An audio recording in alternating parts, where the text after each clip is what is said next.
And there are two types of logic in the world that you can use to base an argument on. There's inductive and deductive logic. Things that have 4 legs are animals. Cats have 4 legs, therefore cats are animals. That's deductive logic. You lay out your premises and then your conclusion. And since everyone around you is as brilliant as you, agrees with your premises, and agrees with your logic, they follow right along and they end up at the same conclusion that you gave them. This is that fantasy scenario that I started off with today. But it does have its uses. We'll get to that in a couple minutes. The other form of logic is inductive logic, where essentially you overpower someone with examples and then you generalize from the examples. So you say, wow, people with green shirts think that I'm wonderful. People with red shirts think that I'm wonderful. People with blue shirts think that I'm wonderful. My goodness, everyone thinks that I'm wonderful. And we all know people who have done this type of inductive logic. And as a direct result, they have this illusion that they now have a valid generalization as the result of looking at the separate examples. That is a perfectly fine form of logic, used correctly, and it's something else that you hear in organizations all the time. The exact phrase, I believe, is industry standard, or everyone's doing it, which is just a shorthand for taking a whole bunch of inductive examples and concluding that because everyone is doing this, therefore we must do it too.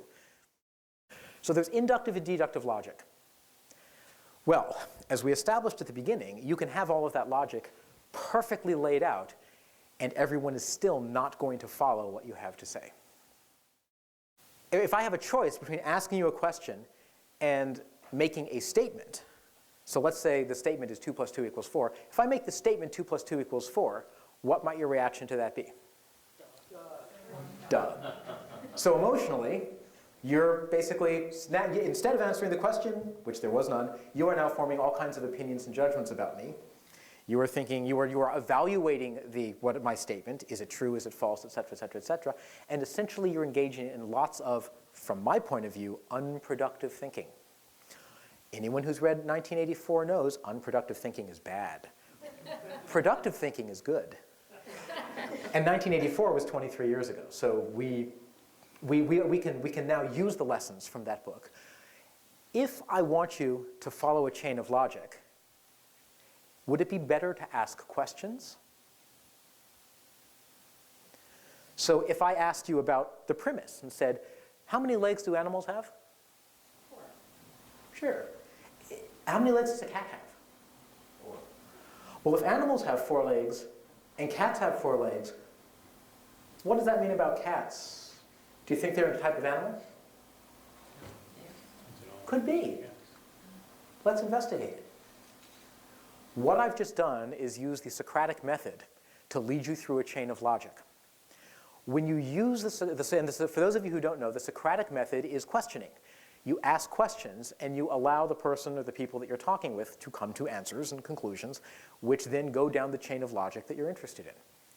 Human beings, especially if you ask a thing with an upward inflection at the end of it, human beings who speak English are hardwired to try to answer questions when you ask them.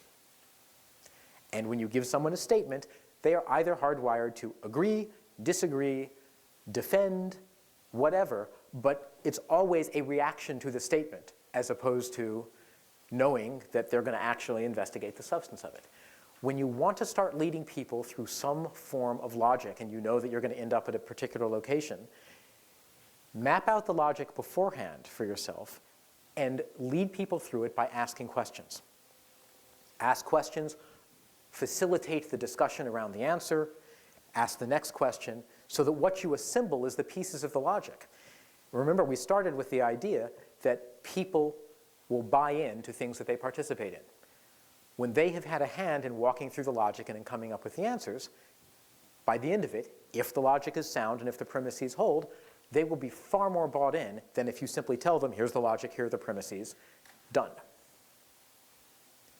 Now, it may also be the case, there's a politically advantageous thing to you about asking questions, which is maybe you're wrong. Now, I know that would never happen to anyone in this room, but perhaps someone who buys the video someday it might be wrong.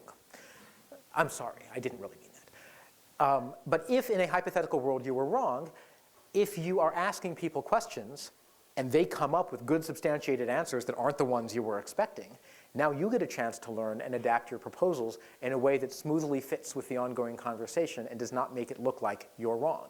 Instead, you get to learn and adapt and then continue influencing the group to go in whatever direction you want the group to go in.